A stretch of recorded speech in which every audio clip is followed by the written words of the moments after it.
องฟ้าฝั่งบนว่ารินแววเสียงแคนเสียงดินซึ้งใจอายก่อนลมเข้าพรรษาปีกลายยังได้เคียงคู่อนงแห่เทียนเป็นขบวนร้องส่งสองเรายังคงรักกันชื่นบานแต่ในงาน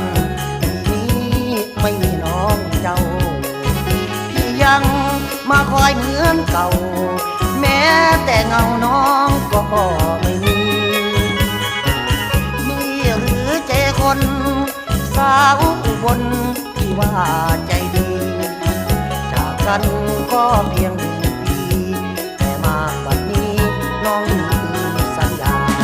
มองดูฟ้าเห็นแต่เมฆบัง